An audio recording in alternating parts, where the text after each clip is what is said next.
Hello, and welcome to Boardman School's Television Network. I'm Andrew Onesti for BSTN.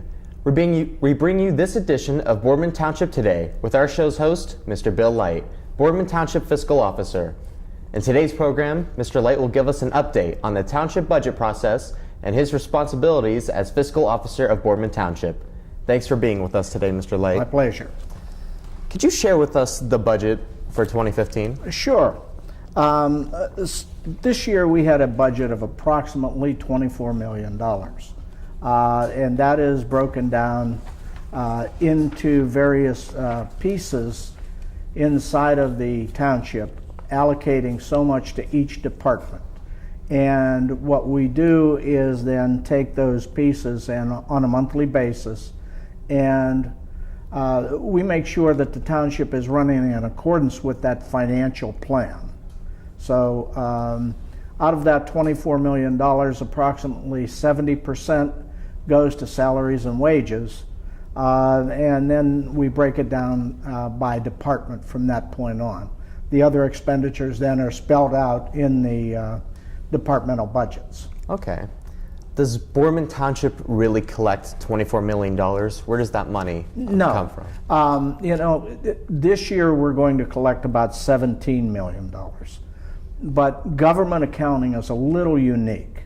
They require, each department has to account for every dollar of expenditure they have going out. And in order to do that, they have to be balanced, which means that their income has to equal what they're spending. Take the fire department for an example. In the fire department, they don't have any special dedicated money other than one small levy. So they rely on what we call the general fund, and that's your dad when it comes to all of the money coming in. Right. That's his paycheck. Now he's going to allocate that to the household, to mom, to your brother, sister, and you. Those are the departments. So what happens is, if he gives you, he says at the beginning of the year, I'm going to give you $1,000 to operate on. Pretty good. I wish. But you turn around and say, look, I got to spend $1,500 because I need gas for my car, and okay. Mm-hmm. Well, in that case, we look at it and say, okay, in the budgeting process, you better do a better job because you're only getting $1,000. I don't know where you come up with $1,500, so that's where it goes. And then when you decide you only get $1,000, you start spending on recreation, you start spending on clothing, and all of a sudden prom night comes and you need to rent a tuxedo and you don't have any money. You go back to dad and you say, look, I need to go to the prom and I need a tuxedo. Mm-hmm. So he says, well, okay. And he gives you the extra money. Well, those come from interfund transfers. And by the way, that money came from your brother's fund this year. Mm-hmm. You'll get even next year. But so that every dollar that you spend has to be accounted for. And dad only has so much money. I mean, it's pretty simple. If you need more, your brother gets less. Or the dog doesn't get fed. Or, the gas bill doesn't get paid. So we make sure that every department, every sibling, every pocket of money is properly accounted for, and nothing is overspent. But when I get back to the idea of the township collecting 17 and turning that into 24, it's because when I give you money, okay, you show that as income. And I show it as expense. But if dad only has $1,000 to give to you and to each of your kids, each of his children, then his expenses go up by $3,000 and your incomes go up by $3,000. Right. So every time he puts money into each department, the income in those departments goes up. The total that we collect, 17 million, plus the money that we give to each department is added together, so we get to $24 million. Right. Just as you were saying with the fire department, you give them $1,000, well, hypothetically, and they want more. What is it that you have to do when a department wants more money? Well, in accordance with Ohio Revised Code, we have to have a balanced budget. And a balanced budget means that you can't spend more than you have. Now, we don't spend every dime that we collect. Right. We keep a reserve just for emergencies. Okay, so we haven't allocated everything. And we evaluate what they want. Okay, if they want stuff that can be kicked into the following year, we say, no, you can't get it. Mm-hmm. If it's an emergency type purchase, we have to then go back in and do our appropriations. We have to make an amendment to it. The board has to vote for it, and then we can release the money and give it to you, so that $24 million budget now may go up to $24,500,000. Right. And that's how we take care of emergencies or additional expenditures. What are your responsibilities relative to the budget? What is it that you do? Well, in the budgeting process, first of all, Boardman Township is a home rule township. And a home rule township in the state of Ohio means that the community voted to be what's called a home rule township. And that gives us a little more say in how our operations, our taxes are made, and our operating policies. We're somewhere then, when you elect to be home rule, you're somewhere between a township and a city. So because we're a home rule township, we have to have a township administrator. Township administrator is Jason Lurie. And he is actually responsible for carrying out the budget, making sure everything is in the right place. Because of my background, and it's basically finance, I'm a certified public accountant, so I deal with numbers all the time. And the trustees and Jason have looked to me to say, look, you prepare those budgets. You work with the department heads, get these budgets in place, and we're going to rely on you. Because, as I said, Jason and the trustees are ultimately responsible for the budget. But what I do is approach it from a practical standpoint. In putting the budget together, I decide, based on the receipts that we know we're going to get or we project, how much money should be allocated to each department, and then it's up to the department to spend those dollars the way they see fit. Now, it goes a little bit into more detail than that. I use a 5-year rolling average. In other words, if I look at 2015 budget, it was based on 2014, 13, 12, 11, and 10. Right. The 5 prior years, I averaged that out to see how much they actually spent. And I look at it in a percentage basis. I don't look at it in dollars and cents. Now, 80% of that budget is fixed because our employment is fixed. We know how many employees we have. They have union contracts. We know how much those are going to be. They have fringe benefits. We know how much those are going to be. So I extend all that out for the guys, for the department heads. So they know going in, they effectively only have 20% of a $3 million budget to spend. and that's up to them to allocate those monies. Right.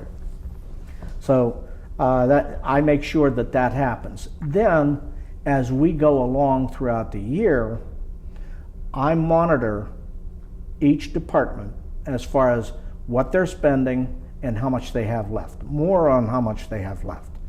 And it isn't a matter of simply looking at it and saying, look, there's 12 months, so every month they should spend 8 1/3% of their budget. Because the cash flows and the spending plan doesn't go that way. In the road department, in the winter, they're plowing snow and they're salting the roads. There's a lot of overtime in there. On the police department, there's very little overtime because the bad guys don't like to come out in the cold. Right. So we can sit back and just run our cars normally. And so the spending in each department sort of fluctuates. But a rule of thumb is you look at it at 8 1/3% every month. So at the end of September, each department should have spent 75% of their money. Okay, and they should have 25% of their budget left. Now, there's some factors. If one number's up and one number's down, it's because we were doing salting and plowing in the beginning of the year. So they may be at 82%. Right. Okay. The police department may only be at 78% because they didn't have a big summer. So we monitor that and we share that information with each department head. And I don't get excited if they wanted $10,000 in equipment and then they end up spending $15,000 because they haven't used up all of their supply budget and I can move money around with them. Just exactly like you do with your own budget. If you spend more on a weekend, then next weekend you chill out, you don't do anything. Right. Okay, until it gets caught up and you know that, and you know in the future what you're going to need, so you slow it down. So you have the money saved up to do that. That's exactly the way the department heads run. And they're very good at it. We're in constant communication with them. If we look at things and they say, hey, we've got some pretty big expenses coming up. I just had a truck go down with transmission problems, and I think I have enough room in my budget to get that all done. That's fine. The road department is tremendous at that. They do a really good job for us of putting things back together with baling wire just to get us through the year so that we don't have to dip into our savings account to get there. You mentioned how the trustees, they have that 20% of the budget to work around with the other departments. Yes. Is there anything new or different from the past years in the budget that we could see where more departments will be getting more or less than from the previous years? No, the standard operations are pretty good. That does bring up an interesting subject, and we continuously look at our capital equipment. We have a situation now where our salt barn, when we buy salt, we put it in a right. teepee like. Yeah. Well, that's 20 years old, and salt helps to erode things, and we need to replace that. Our backhoes are over 30 years old. We have 2 of them. That's a $100,000 expenditure. We have trucks. Our climate takes a tremendous toll on trucks.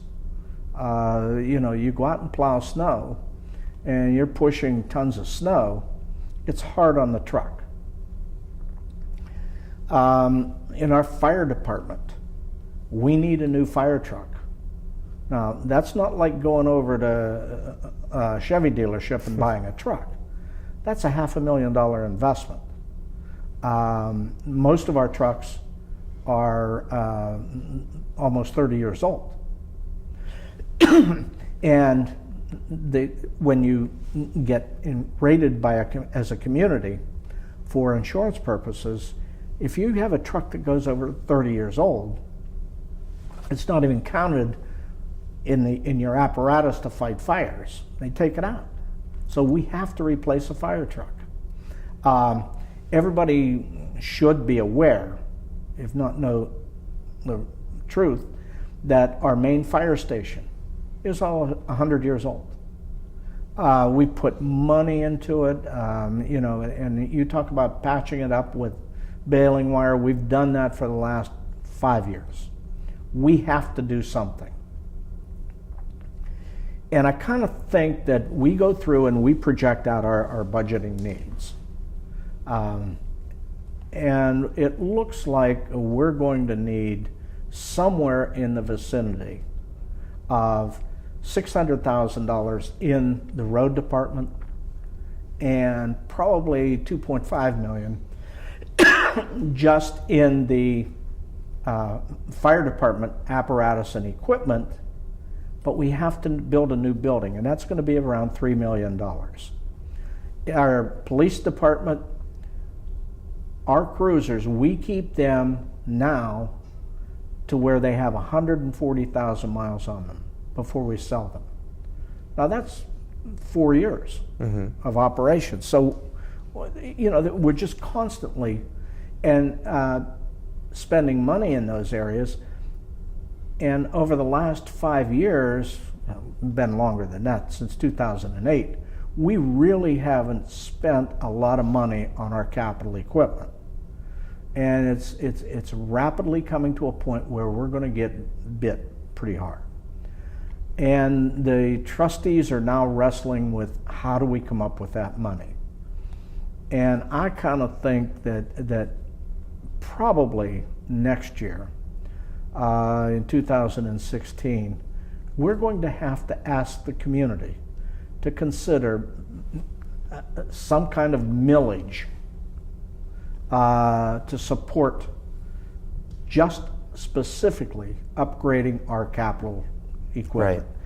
Right. If we had 1 mill, and 1 mill in Boardman means almost $1 million.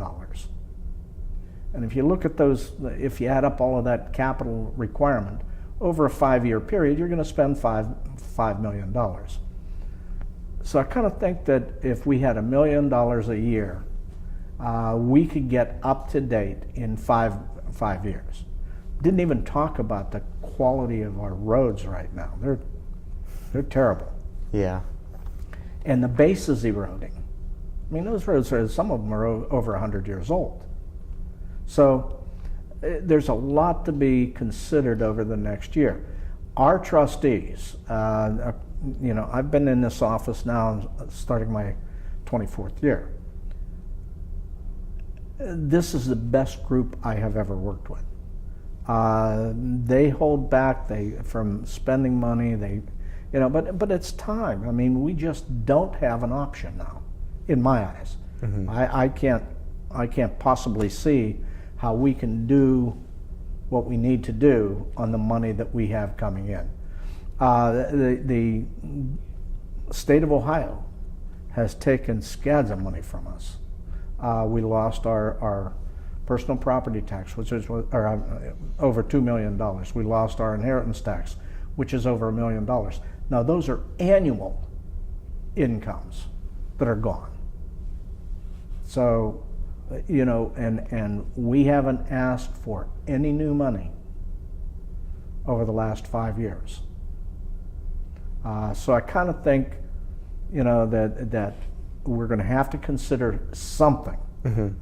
And how much? It depends on fine-tuning the capital requirements. It requires fine-tuning the budget over the 5-year projection. And that's one thing that we do in Boardman. We work off of a 5-year plan. And Mr. Balaterno came up with this a lot of years ago. And so we've got a situation where we're looking forward 5 years, and we're going to have to do something. Right. So, it's not a threat, but it's just about time. It's a fact. Mm-hmm. It's a fact. And Boardman Township has always been supportive when we lay out the facts. That's what makes this a great community. Mm-hmm. You know, I mean, if I had my way, since we produce about 2/3 of the economic income in the Mahoning County, I think we should get some of the sales tax, but that's never going to happen. The state controls that, the county controls that, and we're just one little wee cog in the wheel. Is there anything else you'd like to add, Mr. Light? Pardon me? Is there anything else you'd like to add? No, I think that we've covered quite a bit today, and you know, I think that just continue to ask for everyone's support, and we appreciate it. And so, thanks for the opportunity to being here. All right. Thanks for being with us today, Mr. Light. We can see the efficient internal operation of Boardman Township is credited to you and your continued efforts and dedication in keeping Boardman a nice place to call home. Thank you for joining us. For BSTN, this is Andrew Onesti. Let's keep striving for excellence.